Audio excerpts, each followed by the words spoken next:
pesanggerahan kuno masih dikeramatkan hingga sekarang. Walau terlihat kusam dan seperti kurang mendapat perhatian atau perawatan, namun pesonanya tak pernah pudar. Di dalam komplek pesanggerahan tersebut, ada sebuah pohon unik, karena dipercaya sangat ampuh untuk meloloskan jodoh seseorang. Lalu benarkah demikian?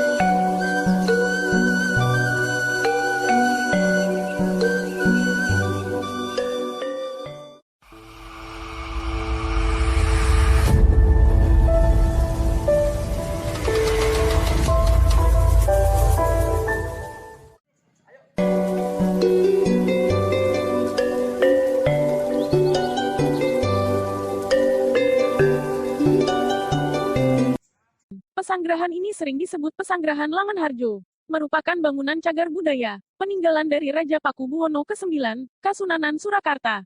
Untuk sampai di lokasi pesanggerahan ini, sangatlah mudah. Dari Solo Baru, Sukoharjo, Jateng hanya berjarak sekitar 5 menit ke arah selatan. Atau sekitar 2 kilometer saja. Tepatnya berada di Desa Langenharjo, Kecamatan Grogol, Sukoharjo, Jateng. Atau persis di pinggiran Sungai Bengawan Solo yang dekat dengan Jembatan Bacem Grogol. Di dalam komplek pesanggerahan banyak dijumpai bangunan ataupun ruangan yang menyimpan sisi mistis yang sangat kental. Pertama, masuk ruangan pengunjung wajib melewati pintu pendapa utama, serta masuk dengan cara sedikit jongkok atau menunduk. Selain wujud kesopanan karena memang pintu masuknya dibuat tidak terlalu tinggi, ujar Pak Hardiman, seorang asisten juru pelihara di komplek pesanggerahan Langenharjo saat ditemui di awal tahun 2023 ini. Dulu sebelum era tahun 1990-an lokasi pesanggerahan masih terlihat ramai dikunjungi. Ini karena di dalam komplek terdapat sumber air panas, dan air tersebut dialirkan ke bak-bak mandi. Dulunya memang hanya keluarga raja yang bisa mandi atau berendam di aliran air hangat tersebut. Namun seiring perkembangan zaman, bak-bak mandi air panas itu bisa dipakai untuk masyarakat umum. Sayang setelah era tahun 1990-an, sumber air seperti enggan mengalir. Sehingga pengunjung terlihat sepi. Lalu di tahun 2000-an dihidupkan kembali oleh salah satu kerabat Keraton Surakarta yang berdiam di sana. Salah satunya yaitu Kanjeng Gusti Pangeran Haryo Suryo atau Gusti Nino yang sampai sekarang masih aktif memelihara lokasi pesanggerahan tersebut. Kini setelah sumber air panas bisa mengalir kembali, pengunjung mulai ramai mendatangi pesanggerahan. Walau debit air panas tidak sebanyak dulu, namun toh bisa memuaskan pengunjung. Terutama yang ingin merasakan sensasi hangatnya air keramat pesanggerahan tersebut. Memang menurut ilmu kesehatan, air panas yang berasal dari uap belerang tersebut, dipercaya sangat ampuh untuk mengobati berbagai penyakit. Terutama penyakit yang berhubungan dengan kulit atau gatal-gatal menahun. Pengunjung lainnya tentu saja juga percaya dengan sawab gaib dari air panas tersebut. Malah banyak yang percaya jika mandi atau berendam di air hangat tersebut, bisa membuat aura positif yang bersangkutan semakin besar. Seperti cepat mendapat rejeki, jodoh, serta semua doa-doa positif lainnya. Terang Pak Hardiman di sela-sela kegiatan memandu serombongan tamu yang penasaran, dengan kekuatan mistis dari bangunan pesanggerahan tersebut. Bagi pengunjung yang percaya dengan kekuatan mistis air tersebut, kebanyakan datang atau berendam di sore hingga malam hari. Selain berendam, mereka juga berdoa di beberapa ruangan yang dianggap mempunyai aura mistis yang sangat kuat untuk tercapainya doa atau keinginan. Di antaranya adalah mencuci muka di ruangan sumur Bandung. Sumur ini dulunya dikenal sebagai salah satu tempat bersemadi atau meditasi oleh Raja Pakubuwono ke-9. Untuk lebih khusyuk, pengunjung bisa juga berdoa atau bersemadi di ruangan luar, dekat sumur yang juga dijadikan tempat semedi favorit. Ruang untuk bersemedi ini masih banyak lagi di bagian dalam tengah. Seperti ruang tengah yang terlihat agak gelap. Di ruangan ini masih terdapat meja kursi asli yang dulu sering dipakai oleh Raja Pakubuwono ke-9. Bahkan foto-foto beliau beserta kerabat juga masih dipajang di ruangan ini. Di dalam masing-masing ruangan tersebut, kerap muncul penampakan-penampakan mistis khususnya di malam hari. Walau kadang-kadang di siang bolong pun juga kerap muncul penampakan. Misalnya sosok beberapa polisi atau tentara, yang tiba-tiba muncul lalu menghilang begitu saja masuk menembus batang pohon di halaman. Konon pesanggerahan Langenharjo, dulunya memang pernah menjadi semacam tempat tahanan sementara. Khususnya bagi masyarakat yang diduga menjadi tokoh, atau terlibat sejarah kelam PKI. Dari sana ada yang langsung disekusi di sekitar Sungai Bengawan Solo. Lainnya ada juga yang lolos karena terbukti tidak terlibat, atau juga melarikan diri dari eksekusi maut. Walau terlihat angker, apalagi di musim hujan, atap ruang tengah ini selalu bocor, dan lantai tergenang air. Namun lokasi ini menjadi tempat paling favorit bagi pengunjung untuk melakukan ritual bertapa atau meditasi, sambungnya lagi. Satu penampakan lagi yang kerap muncul, adalah siluman Kiai Poleng. Tokoh Kiai Poleng dipercaya menjadi semacam penjaga atau abdi dalam yang mempunyai tugas sangat khusus. Yaitu berpatroli mulai wilayah Gunung Lawu, Keraton Surakarta, Pesanggerahan Langenharjo, hingga ke wilayah Gunung Kidul. tak jauh dari ruang tengah, atau menyambung ke sisi barat, masih terdapat beberapa kamar pribadi raja. Nah, di depan masing-masing pintu kamar inilah, juga kerap dijadikan lokasi untuk berdoa bagi pengunjung. Bahkan sampai sekarang banyak pejabat sekelas menteri yang memohon izin untuk melakukan meditasi di dalam ruangan kamar ini, terangnya sambil menyebut salah satu nama petinggi TNI yang dikenal sangat populer sampai saat ini. Dan konon, setelah bermeditasi di dalam kamar khusus tersebut, tak berapa lama, sang tokoh tersebut langsung melesat pangkatnya dalam dunia militer. Namun di antara semua tempat atau ruangan mistis di dalam komplek pesanggerahan, ada satu tempat mistis lagi yang dianggap paling populer. Dan tempat ini selalu tak pernah luput untuk dikunjungi. Tempat tersebut berada di halaman komplek pagar paling selatan, yaitu berwujud sebuah pohon tua. Jenis pohon itu sendiri tak banyak yang mengerti. Namun pengunjung lebih mengenal dengan istilah atau julukan pohon sulastri. Nah, di bawah pohon inilah, pengunjung bisa melakukan ritual kecil untuk memanjatkan doa pengkabulan, yaitu doa untuk mendapatkan jodoh. Untuk melakukan ritual tersebut cukup mudah, pengunjung cukup memungut 2 helai daun yang terjatuh di bawah pohon sulastri tersebut. Namun yang dianggap paling ampuh sawab gaibnya adalah 2 lembar daun, yang letaknya berdampingan dengan posisi saling terbalik arah. Artinya daun yang satu dengan posisi tengkurap, dan daun di sebelahnya dengan posisi telungkup. Setelah dipungut, kedua daun dijepit dengan kedua telapak tangan sambil berdoa di bawah pohon sulastri tersebut. Dipercaya dalam waktu dekat doa yang bersangkutan bakal terkabul, atau cepat mendapat jodoh idamannya. Lalu bagaimana dengan pengunjung yang sudah memiliki pasangan atau sudah mempunyai suami dan istri?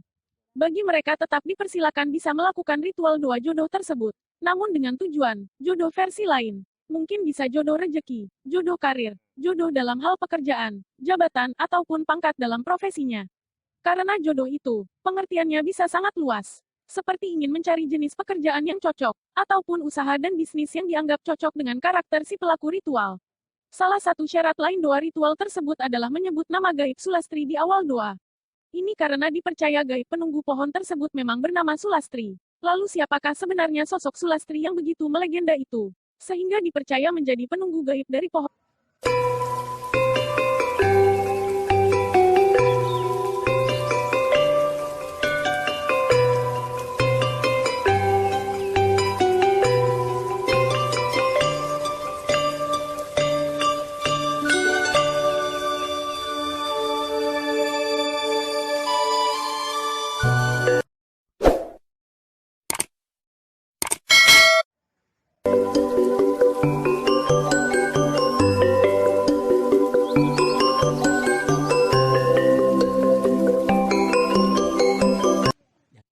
Dulu semasa pemerintahan Raja Pakubuwono ke-9, ada seorang abdi dalam perempuan cantik yang bernama Sulastri.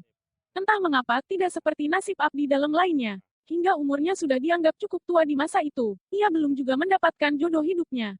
Sampai akhirnya ia putus asa dan berdoa di bawah pohon di dalam komplek pesanggerahan tersebut. Aneh bin ajaib, tak berapa lama akhirnya ia dilamar oleh seorang pemuda tampan. Lalu ia pun hidup bahagia. Di akhir hayatnya, Sulastri dimakamkan tak jauh dari komplek pesanggerahan. Dan banyak yang percaya kalau arwahnya kerap singgah di sebuah pohon yang dulu dipakainya untuk berdoa mendapatkan jodohnya. Sejak saat itulah, pohon tersebut dipercaya mengandung sawab gaib untuk memohon doa, yaitu doa mendapatkan jodoh. Sedangkan nama pohon itu, masyarakat juga menyebut dengan nama pohon Sulastri hingga kini. Sumber, majalah kisahnyata.com.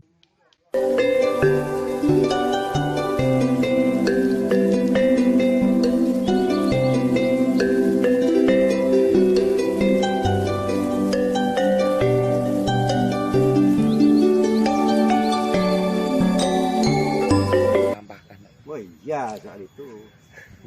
Soal yang kelihatan itu. Paling asring apa, Pak? Ya, renor Mas. Sini macam-macam. Sing warga sebelumnya.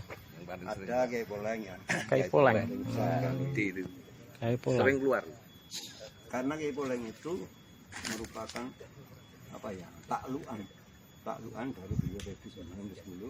Sehingga dia kayak pembantunya diperintahkan loh untuk patroli keraton, Lawu, ya. Langenarjo gitu. Seolah-olah dia abdi dalam, ada tugas gitu loh. Ada tugasnya tapi dia pakai nggak kelihatan. nggak kelihatan. Orang seragam polisi masuk sini saya tahu sendiri jam 4 pagi. Saya pikir itu mau kencing keluar sana dikit. Saya lihat saya dari di sana. Keluar dari pintu Belok masuk pohon buah, saya langsung ngumpul. Mengkorol jabatan. Ya ke pemandian dulu. Sudah kontrol belakang.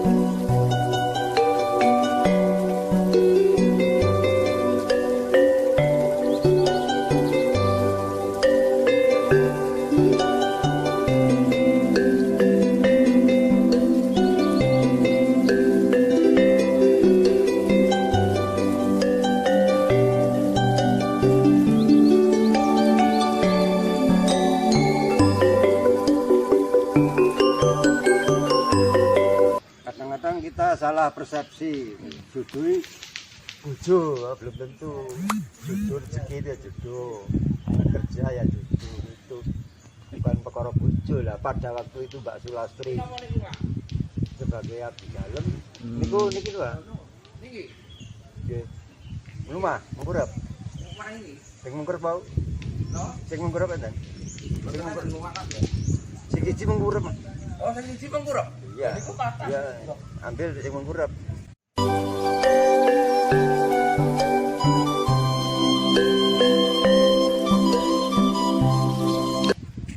Oh.